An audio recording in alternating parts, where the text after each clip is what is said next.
ની ચૂંટણીને લઈ અને પડે પડની અપડેટ્સ અમે તમારા સુધી પહોંચાડી રહ્યા છીએ। કઈ પ્રકારની સ્થિતિ ક્યાં વોટ પર જોવા મળી રહી છે, કયા શહેરની અંદર અત્યારે કેવો માહોલ છે, અસહ્ય ગરમી વચ્ચે કેટલા પ્રમાણમાં લોકો મતદાન કરવા માટે પહોંચી રહ્યા છે અને કેટલી નિરસતા કે કેટલી ઉત્સાહતા જોવા મળી રહી છે, આ બધી જ વસ્તુઓ સામે આવી રહી છે અને તેના વચ્ચે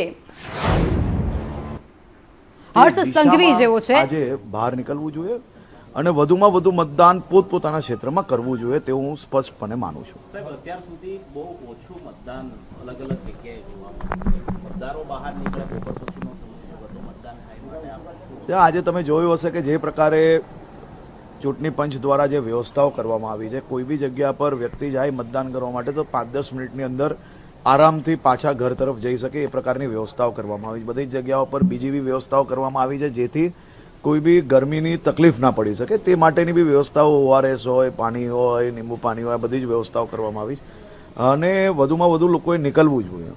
નીકળીને 10 મિનિટ મહત્વનો તમારો આજના આયરોઆ લોકશાહીના પર્વમાં આપણું યોગદાન બી ખૂબ જ આવશ્યક છે અને બધા જ લોકોએ આ યોગદાન જરૂરથી આપવું જોઈએ। મતદારોની લાઈનો લાગે છે, બીજી તરફ તમારા કે 2 દિવસ પહેલા સુરતમાં પણ ઘટના બની કે પાર્ટીનું કોઈ એમાં જોડાયેલું નથી, આ તમામ ઘટનાઓને તમે કેવી રીતે જુઓ છો? એમને ખાલી સ્ટેટમેન્ટ જ આપવાનું છે, કોઈ શું કહ્યું એમાં હું પડવા નથી માંગતો, પરંતુ દ્રશ્ય તો આપણે સૌ લોકોએ જોયા છે, કોણ જોડાયેલું હતું, કેટલા લોકો જોડાયેલા છે અને બધાના દ્રશ્ય બી આજે જ સવારે મીડિયાના માધ્યમથી બી મેં જોયા છે।